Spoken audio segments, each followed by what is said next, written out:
el programa de hoy, el Papa da catequesis sobre San José, patrono de la buena muerte, e invita a prepararse para la hora final. Benedicto XVI defiende su inocencia y pide perdón a las víctimas de abusos. El Vaticano reconoce los retos del proceso sinodal global.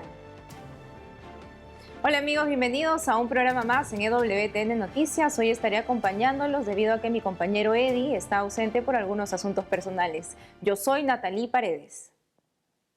Iniciamos esta edición del programa conectándonos con nuestra corresponsal en Roma, Mercedes de la Torre Cuéllar, quien nos informará sobre la catequesis del Papa en su audiencia de este miércoles, en la que habló sobre San José, patrono de la buena muerte, e invitó a prepararse para la hora final. Adelante, Mercedes. Hola estimados, me alegra saludarlos desde Roma cuando el Papa Francisco acaba de concluir la audiencia general de esta semana. Y precisamente en esta ocasión el Santo Padre dedicó su catequesis al tema de San José, patrono de la buena muerte, y alentó a prepararnos para afrontar con serenidad este momento. Durante la audiencia general, el Papa Francisco invitó a pensar que probablemente San José murió en Nazaret, en la presencia de Jesús y de la Virgen María, por lo que sugirió acudir a San José para aceptar el misterio de la muerte con un espíritu cristiano. Además, el Santo Padre recordó que no nos llevaremos ninguna cosa material y alentó a reconciliarnos con nuestro prójimo. Al destacar que la muerte forma parte de la vida de toda persona y que solo la fe en la resurrección de Cristo nos otorga la fuerza para afrontar sin miedo este momento, como un pasaje para estar siempre con Dios, el Papa nos aconsejó rezar a San José. Escuchemos lo que dijo. Pidamos todos juntos a San José que nos ayude a aceptar el misterio de la muerte con espíritu cristiano. Que nos alcance del Señor Jesús la gracia de experimentar la misericordia del Padre, sobre todo en ese momento de nuestra vida, cuando nos toque pasar por la puerta oscura de la muerte. Que el Señor los bendiga. Muchas gracias. Luego el Papa recordó que la muerte no es un derecho y que no debemos programarla, por lo que indicó que es inmoral el ensañamiento terapéutico y el suicidio asistido. Escuchemos.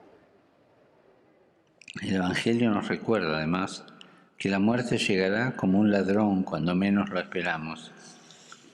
Esta realidad nos lleva a dos consideraciones que valen para todos, creyentes y no creyentes. La primera es que la muerte no es un derecho, no podamos programarla, tampoco evitarla, por lo que un ensañamiento terapéutico, en vez de aliviarlo, es inmoral.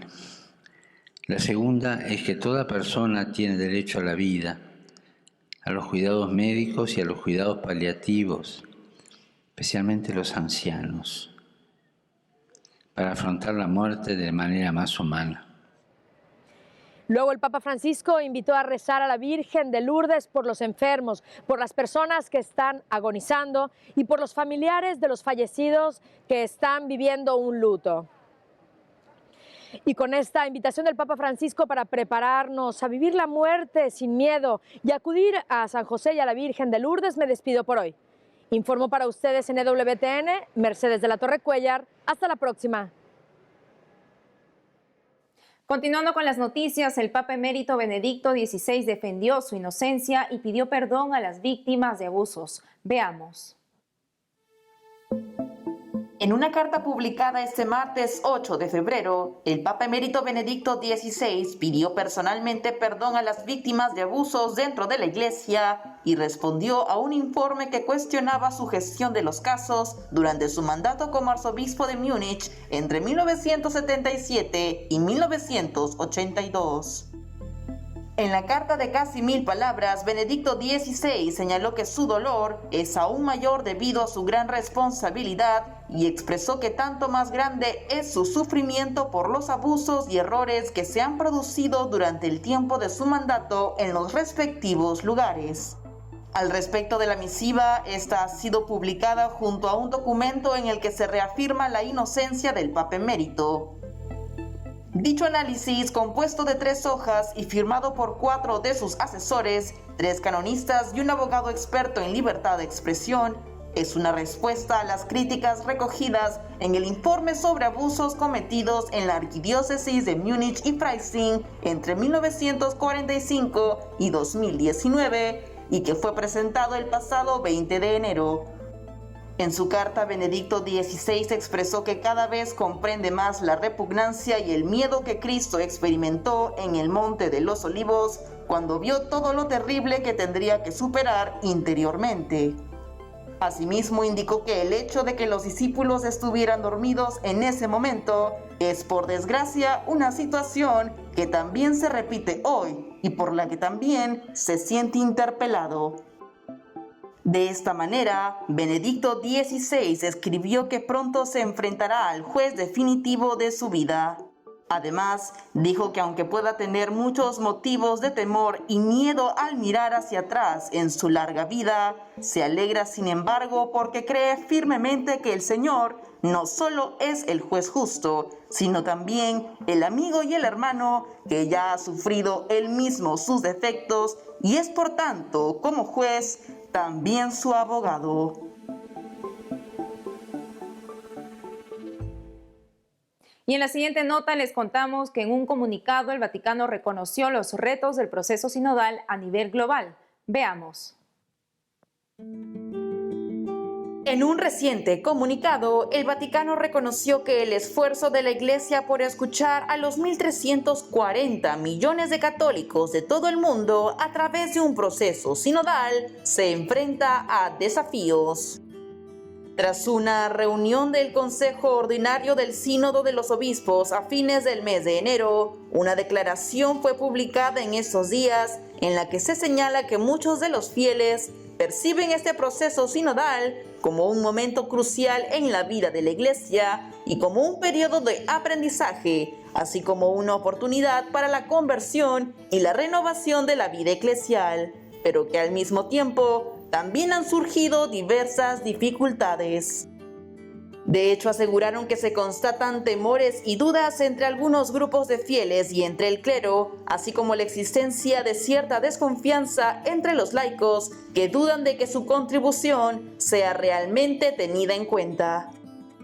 En esta línea, el comunicado citó la pandemia como un obstáculo más para reunirse en persona y discernir de manera comunitaria, pero remarcó que el proceso sinodal local que conduce al sínodo de 2023 sobre la sinodalidad no puede reducirse a un mero cuestionario.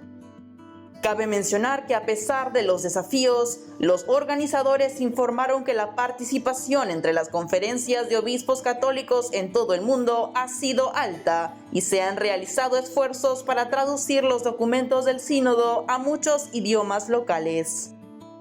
Es preciso recordar que el proceso sinodal es un evento global de 2 años de duración que incluye escucha y diálogo y que el Papa Francisco aperturó formalmente en octubre de 2021.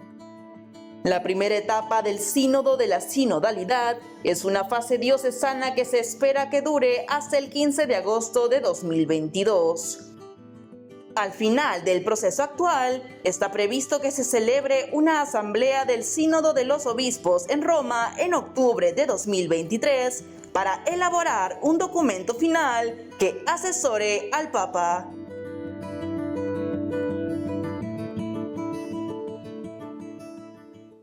Por otro lado, en España, una fundación apoyó la investigación de abusos dentro de la Iglesia, pero recordó que la mayoría de estos casos se producen en la familia. Veamos el siguiente informe. La Fundación ANAR, dedicada a la defensa y la promoción de los niños, aseguró estar de acuerdo con la creación de una comisión de investigación de abusos a menores en la Iglesia en España.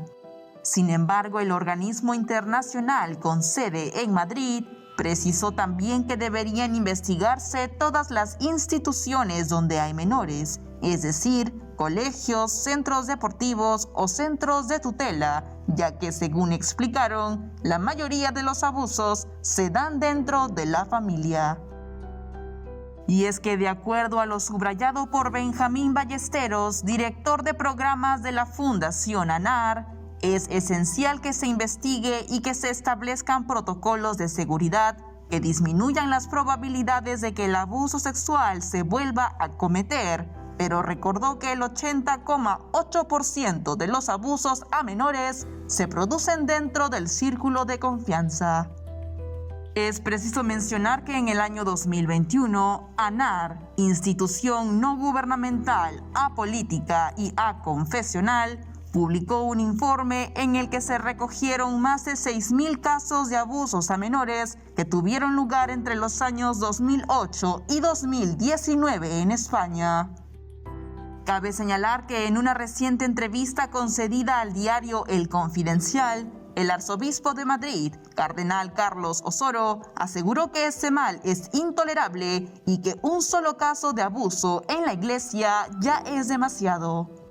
En ese sentido, indicó que no tiene inconveniente en que una comisión independiente investigue los casos en la diócesis, pero pidió que esto se haga desde la verdad, en todos los ámbitos y en todos los grupos sociales.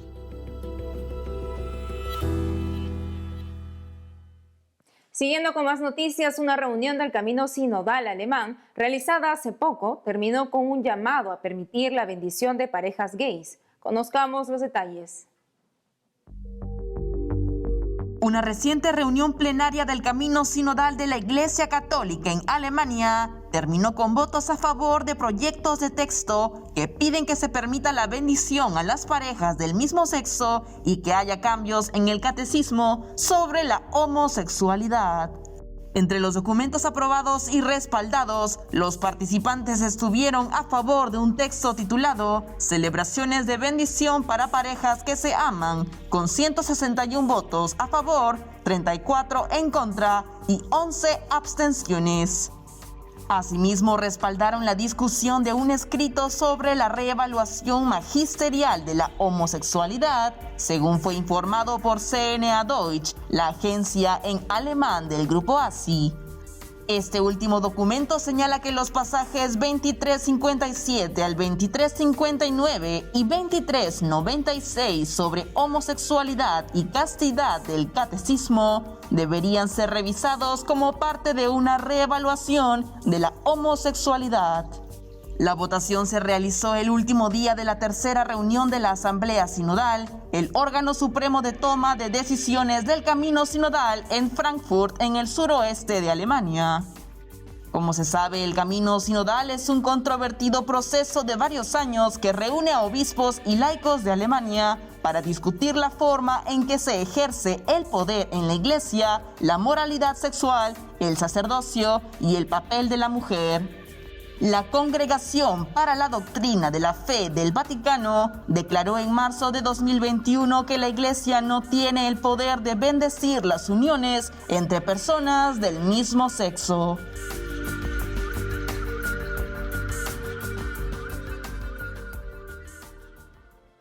Amigos, tenemos que hacer una pausa, pero al volver, obispos de la Unión Europea critican el llamado del presidente Macron para agregar el aborto a la Carta de Derechos. Además, en segunda vuelta de elecciones en Costa Rica, los obispos del país piden que segunda ronda sea con ideas y respeto. Ya retornamos con más noticias con Enfoque Católico.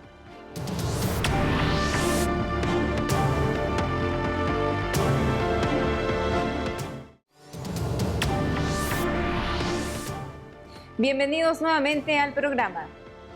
Y en otras noticias, los obispos de toda Europa expresaron su preocupación por la propuesta del presidente francés Emmanuel Macron de agregar el aborto a la Carta de los Derechos Fundamentales de la Unión Europea. Hace poco, los obispos católicos de toda Europa expresaron su profunda preocupación por la propuesta del presidente francés Emmanuel Macron de agregar el aborto a la Carta de los Derechos Fundamentales de la Unión Europea.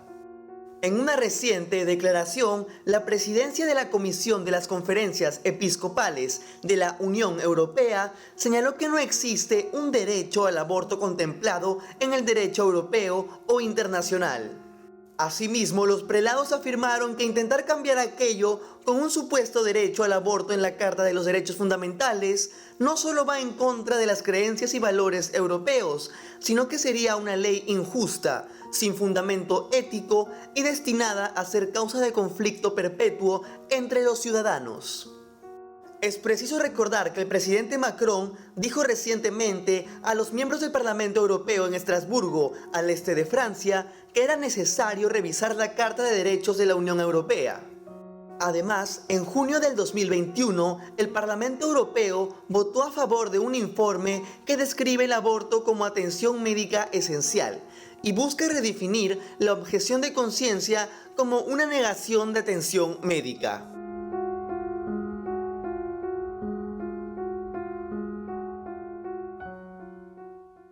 Ante la segunda ronda de elecciones presidenciales en Costa Rica, los obispos del país publicaron un comunicado en el que solicitaron una campaña donde primen las ideas y el respeto. Los obispos de Costa Rica publicaron un comunicado titulado "A seguir construyendo un mejor país", en el que felicitaron a la población por su participación en las elecciones del pasado fin de semana y en el que solicitaron a los candidatos que pasan a la segunda ronda una campaña en la que primen las ideas y el respeto. De esta manera, en el documento publicado por la Conferencia Episcopal de Costa Rica, los prelados invitaron a los candidatos José María Figueres, expresidente del país, y a Rodrigo Chávez Robles, a que presenten de manera clara sus propuestas para bien del país, en una campaña de aquí a abril que sea de ideas, que impere el respeto y la conciencia de trabajar para sacar adelante a Costa Rica. Además, los obispos hicieron un llamado a unir esfuerzos para mejorar la calidad de vida de los habitantes del país, especialmente por llevar desarrollo integral a las clases más empobrecidas y desprotegidas.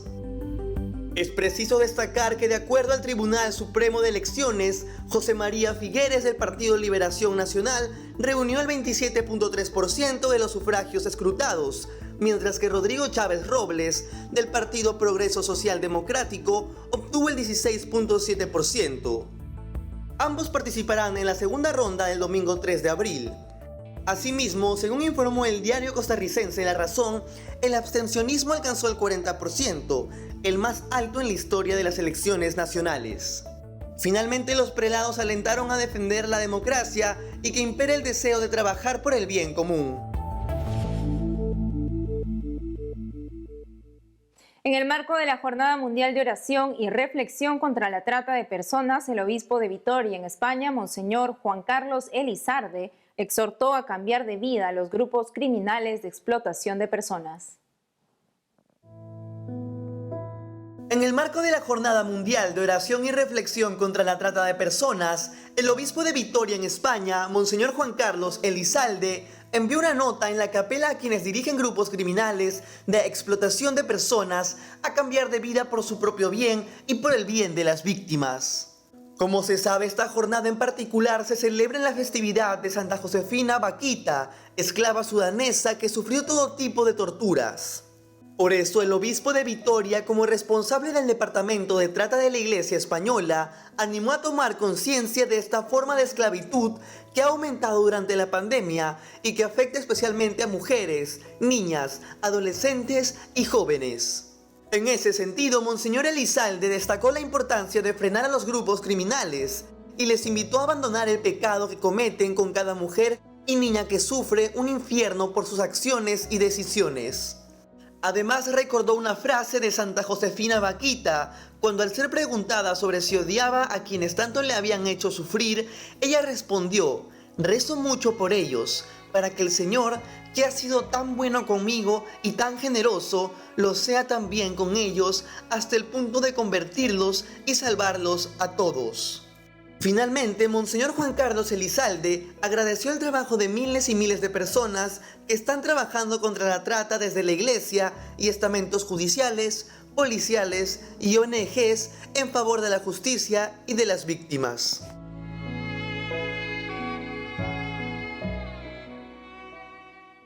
Por otro lado, recientemente la Subcomisión de Familia y Vida de la Conferencia Episcopal Española ha lanzado una iniciativa para fortalecer a los matrimonios. Se trata de la aplicación para el teléfono móvil Matrimonio. Hoy estamos conectados con el padre Miguel Garrigós, director del Secretariado de la Subcomisión para la Familia y Defensa de la Vida de la Conferencia Episcopal Española. Padre Garrigós, bienvenido a EWTN Noticias. Muy buenas a todos. Padre, cuéntenos primero cómo es que nace la iniciativa de desarrollar una app que puede ayudar a fortalecer los matrimonios.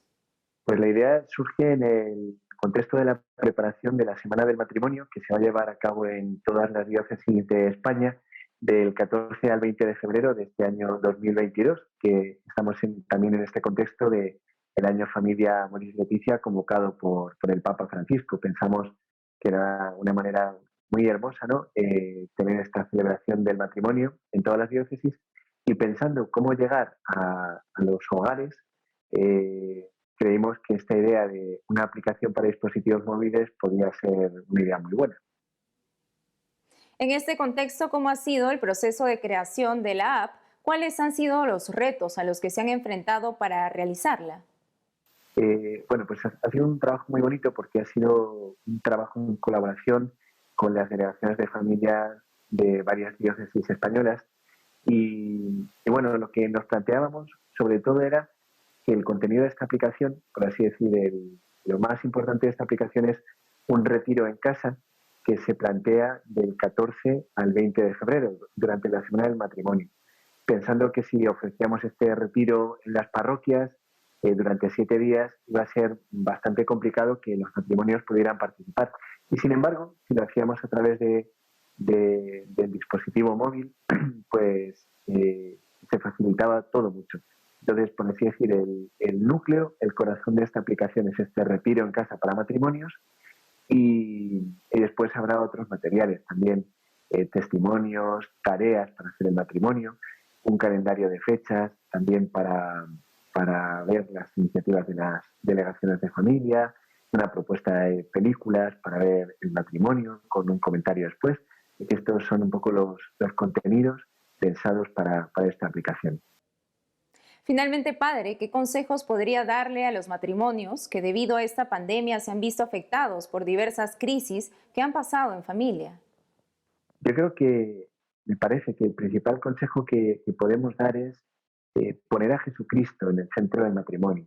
Jesucristo vivo, que es el que nos enseña a afrontar las dificultades, las situaciones complicadas. Cuando ponemos al Señor en el centro, entendemos que somos cristianos, estamos siguiendo las huellas del Señor y por eso es normal que haya rachas o etapas un poco más difíciles en nuestra vida. Pero eso en ningún sentido tiene que llevarnos a tirar la toalla, ¿no? A pensar nuestro matrimonio ya no sirve, lo rompemos. Poner a Jesucristo en el centro y también acudir a la mediación de la Iglesia, ¿no? Si algún matrimonio está atravesando ahora un momento difícil, pues que llame a la puerta de la Iglesia, ¿no? En cualquier iglesia, pidiendo ayuda, ¿no? Comentando su situación y seguro que encuentran como una acogida muy grande y herramientas, ¿no? para volver a estar unidos. Quiero subrayar esto, ¿no? Que me parece que la clave esencial es fortalecer el sacramento del matrimonio, fortalecer esa unión sagrada ante Dios, y esto sobre todo es a través de los sacramentos, de la oración, de la meditación de la palabra de Dios, acudir a nuestra madre, rezando el rosario. Esta vida sobrenatural, a veces nuestro amor humano se gasta, como pasó en las bodas de Caná con el vino, y es muy bonito, ¿no? Que el Señor y la Virgen, Nuestra Señora, puedan ayudarnos, ¿no? Socorrernos y renovar ese vino del amor. Padre Miguel Garrigós, director del Secretariado de la Subcomisión para la Familia y Defensa de la Vida de la Conferencia Episcopal Española, ha sido un gusto tenerlo con nosotros en EWTN Noticias. Que el Señor les bendiga. Gracias nuevamente, Padre. En la siguiente nota les traemos algunas ideas de regalos o detalles católicos para celebrar el próximo día de San Valentín este 2022. Veamos. A medida que se acerca el día de San Valentín, el próximo lunes 14 de febrero, en la siguiente nota le mostramos algunas ideas de regalos y formas de celebrar esta fecha con inspiración católica, tanto si estará con su cónyuge, pareja, en familia o con amistades. En esta línea, una buena manera de celebrar este día con los niños, de una manera más centrada en la fe, es sentarse con los pequeños y elegir versículos de la Biblia sobre el amor. Luego, en hojas de papel o notas adhesivas, escribirlos y colocarlos por toda la casa para que puedan leerlos a lo largo del día. Por otro lado, si usted está soltero o soltera, puede dedicar el día a la oración o podría escribirle cartas a su futuro cónyuge, así como escribirle una carta a aquellas personas especiales en su vida y entregárselas. El día de San Valentín es también una oportunidad para ofrecerle tiempo a otros, como por ejemplo hacerse voluntario en una organización benéfica. Una sugerencia más, bastante significativa, sería el dedicar una misa por las intenciones de su pareja o hacer a mano un rosario el uno para el otro.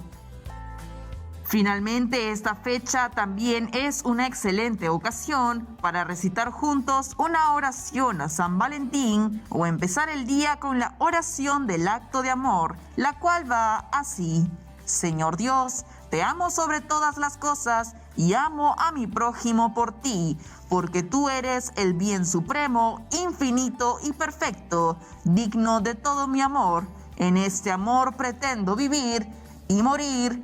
Amén. Amigos, hemos llegado al final del programa. Ha sido un gusto estar nuevamente con ustedes. No deje de seguirnos en nuestras redes sociales y en wtnnoticias.com. Hasta pronto.